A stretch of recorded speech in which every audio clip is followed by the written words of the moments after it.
En cada verso, en cada línea, la palabra de Dios brilla. Tu palabra son perlas de sabiduría. Tu palabra brilla, tu luz brilla en mí. Cuando tu luz me alumbra, descubro tesoros de revelación. Cada palabra una joya celestial, refleja la verdad y el amor eterno. Perlas de sabiduría, luz en la oscuridad. En la palabra de Dios encuentro paz. Perlas de sabiduría, tu palabra brilla, tu luz brilla en mí. Tu luz brilla en mí.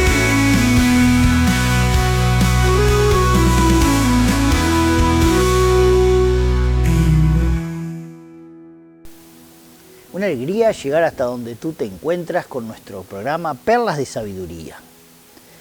Hemos llegado al final de este tiempo de estudiar la palabra de Dios con el tema de nuestro ser, que somos espíritu, alma y cuerpo, que se encuentra ahí en 1 Tesalonicenses 5:23, que ha sido el eje de nuestra enseñanza en estos programas que hemos tenido. Y para recapitular un poco lo que hemos visto, nuestro cuerpo está regido por nuestros sentidos. Nuestra alma está regida por el pensamiento, las emociones y nuestra voluntad. Nuestro espíritu tiene la conciencia, la intuición y la comunión. Y eso formaría nuestro ser, este ser que Dios creó para que tuviera comunión con Él. Y como hemos visto en la palabra de Dios, cuando el hombre pecó contra Dios, transgredió sus normas, lo que Dios le dijo que no debía hacer, hizo, murió espiritualmente. Entonces, esta parte del espíritu del ser humano quedó truncada, quedó muerta. No tenía acceso a Dios a través del espíritu, porque el pecado había cortado la relación. Entonces de ahí para acá el ser humano y la raza humana comenzó a operar con su cuerpo y con su alma y a satisfacer los deseos, lo que la carne quiere, nuestro cuerpo desea, y a satisfacer su alma, sus pensamientos, sus emociones, su voluntad, o sea, regirse de una forma para satisfacer todo lo que podía ser tangible y tocar y emocionarnos. Y lo vemos hoy en nuestra sociedad que nos rodea. Todo está apuntado a que el ser humano tenga el placer hoy, disfrute el hoy, disfrute todo lo que tenga a su alcance. Y esta parte espiritual del ser humano, que fue muerta por el pecado, quedó allí en el olvido. Y vamos a ver lo que dice la palabra de Dios en Efesios capítulo 2, versículo 1, dice: antes ustedes estaban muertos a causa de su desobediencia y sus muchos pecados. Vivían en pecado igual que el resto de la gente, obedeciendo al diablo, el líder de los poderes del mundo invisible, quien es el espíritu que actúa en el corazón de los que se niegan a obedecer a Dios. Todos vivíamos así en el pasado, siguiendo los deseos de nuestras pasiones y la inclinación de nuestra naturaleza pecaminosa. Por nuestra propia naturaleza éramos objeto del enojo de Dios, igual que todos los demás. Pero, versículo 4, aquí hay una salvedad. Pero Dios es tan rico en misericordia y nos amó tanto a ti y a mí. Dios te amó tanto a ti, que a pesar de que estábamos muertos por causa de nuestros pecados, nos dio vida cuando levantó a Cristo de los muertos. Es solo por la gracia de Dios que ustedes han sido salvados. Prestemos atención, no es por nuestros méritos, por nuestros propios esfuerzos, porque somos muy buenos, sino que es puro regalo de Dios. Es por la gracia, por el favor inmerecido de Dios hacia la humanidad, que se había perdido. Y como leímos en todo este pasaje de la Biblia, en Efesios capítulo 2, nos explica que por nuestra maldad estábamos separados de Dios. Pero en esta oportunidad quisiera enfatizar cómo podemos tener una vida victoriosa de comunión con Dios. Hemos visto lo que nos separa. Hemos visto cuál es el obstáculo entre Dios y nosotros. Pero Juan, el Evangelio de Juan, capítulo 1, versículo 12, dice algo muy interesante. Juan 1.12 dice, pero a todos los que creyeron en Él y lo recibieron, les dio el derecho de llegar a ser hijos de Dios. Allí en Efesios veíamos que por Jesucristo nos daba vida. A través de Jesucristo podíamos tener la relación restablecida con Dios, que el pecado nos obstaculiza en llegar a Dios. Y acá dice, pero a todos los que creyeron y recibieron. En esta noche, lo medular es que tú creas y recibas a Jesucristo en tu corazón. Si tú has creído y recibido a Jesucristo en tu corazón, entonces ya eres un hijo de Dios. Ya Jesús ha venido a vivir a tu corazón. Ya el pecado se ha corrido hacia el costado y no impide que puedas acceder a la presencia de Dios, a que Dios pueda escuchar tus oraciones, porque el pecado ha sido quitado del medio a través del sacrificio de Jesucristo. Pero ahora es, ¿cómo llego a vivir esta vida espiritual? Tenemos el conocimiento de que somos cuerpo, alma y espíritu, y que a través del alma y a través del cuerpo no podemos llegar a Dios. Lo único que nos vincula con Dios es nuestro espíritu. Entonces, si hemos aceptado a Jesucristo en nuestro corazón, hemos creído en Él, lo hemos aceptado, lo hemos recibido, y nuestro espíritu pasó de muerte a vida, por consiguiente, debemos vivir nuestra vida de comunión con Dios a través del Espíritu. ¿Y cómo hacemos eso? En 2 Corintios 5, 14 al 18, la palabra de Dios nos cuenta y nos dice y nos enseña. Versículo 14 dice, sea de una forma u otra, el amor de Cristo nos controla, ya que creemos que Cristo murió por todos. Y hemos muerto a nuestra vida antigua. Él murió por todos para que los que le reciben la nueva vida de Cristo ya no vivan más para sí mismos, más bien vivirán para Cristo que murió y resucitó por ellos. Esta es la forma de comenzar a vivir una vida para Dios.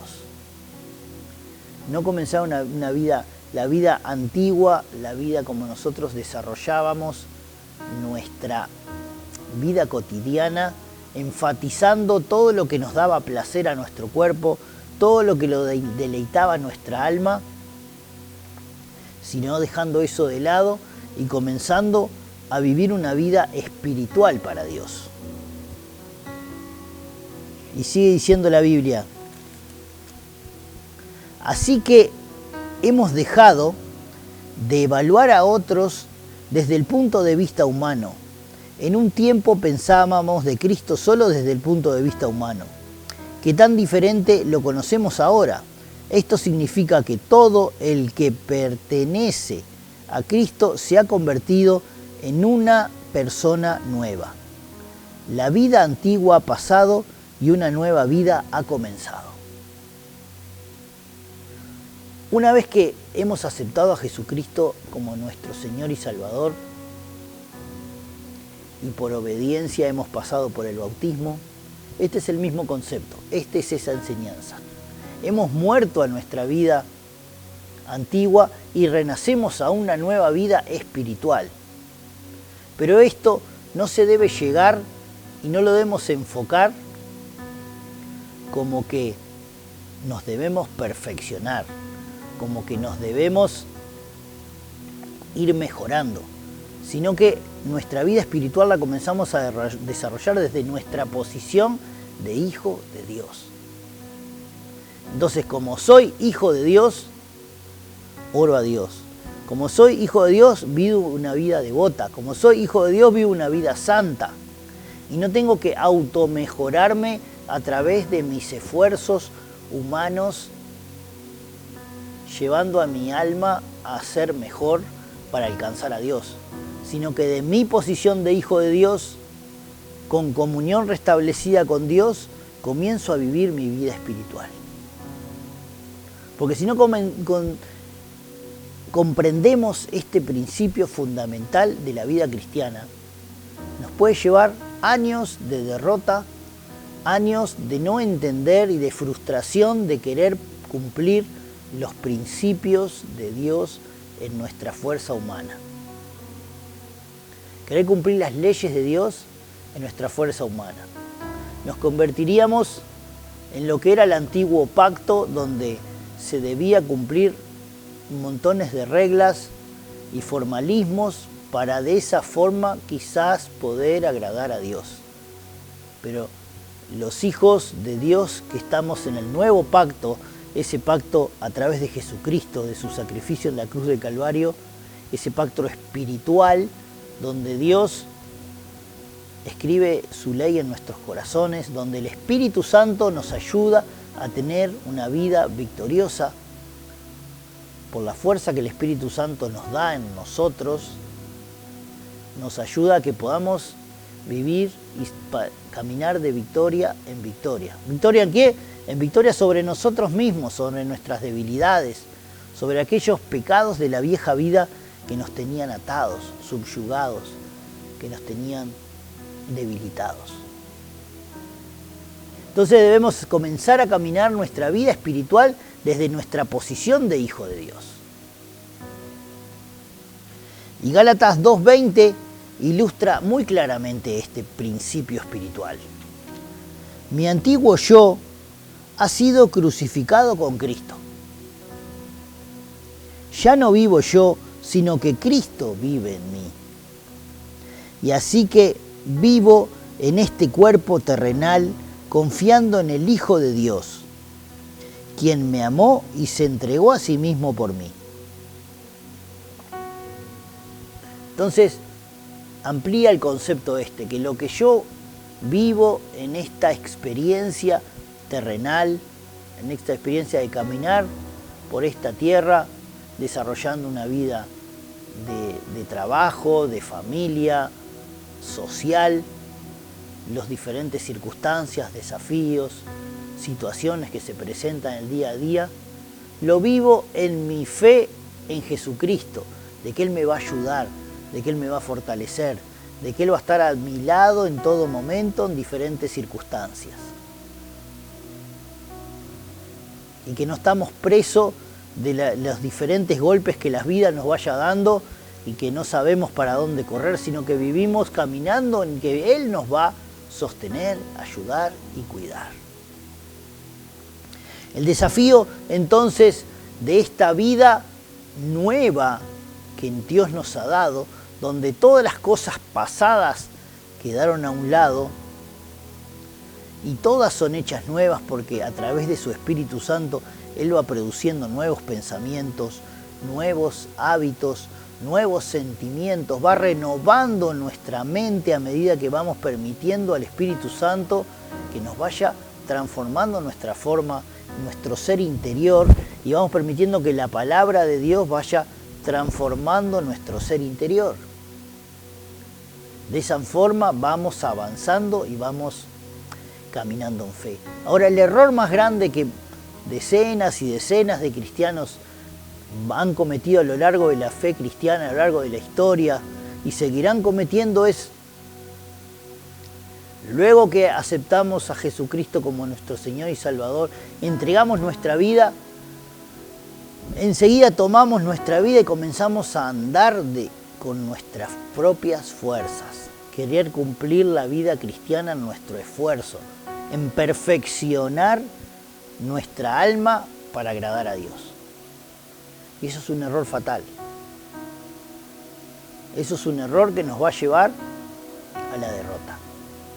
Debemos comenzar a vivir nuestra vida en el Espíritu, dejando de lado la vieja vida, como nos enseña allí Pablo a través de sus epístolas, y comenzar la nueva vida. Ahora la pregunta en esta oportunidad es, ¿cómo estás viviendo tú la vida cristiana? ¿Qué calidad de experiencia con Dios tienes? ¿Aceptaste a Jesucristo como el Señor y Salvador de tu vida? ¿Entregaste tu vida a Él? ¿Permites que Dios conduzca tu vida? ¿O sigues tú al timón de tu vida? ¿Realmente experimentas la libertad del Evangelio? La libertad de las buenas noticias, la libertad que Dios da cuando viene a morar en nuestros corazones, o aún estás luchando con pecados. Aún estás luchando con determinadas cosas que te tienen atado. Tienes puertas abiertas de pecado, prácticas ocultas, cosas que nadie sabe que tú practicas, que te tienen atado al pecado, que le permiten al enemigo tener una legalidad sobre tu vida. No experimentas de manera plena la libertad de los hijos de Dios, porque dice que donde está el Espíritu de Dios hay libertad. ¿Tienes libertad en tu corazón? ¿O estás atado? ¿O tu conciencia te acusa porque aún quieres y aparentas una vida en la iglesia de una forma, pero en la intimidad tu vida está atada? En tu vida hay pecado, en tu vida hay cosas que Satanás gana ventaja sobre tu vida. Quizás estás necesitando alguna ayuda, alguien que te ayude al siguiente paso. Has aceptado al Señor como tu Señor y Salvador, pero aún sigues luchando con cosas. Confiésalas. Pídele ayuda a un hermano mayor, algún pastor, alguien que pueda guiarte y ayudarte a poder seguir adelante. Permite que la obra de Cristo en la cruz del Calvario, la libertad que Él ganó en la cruz del Calvario, la puedas experimentar en tu vida. Experimenta la libertad de Dios en tu vida. En cada verso, en cada línea, la palabra de Dios brilla. Tu palabra son perlas de sabiduría. Tu palabra guía mis pasos por senderos de luz. Cuando tu luz me alumbra, descubro tesoros de revelación. Cada palabra una joya celestial, refleja la verdad y el amor eterno. Alas de sabiduría, luz en la oscuridad. En la palabra de Dios encuentro paz, perlas de sabiduría. Tu palabra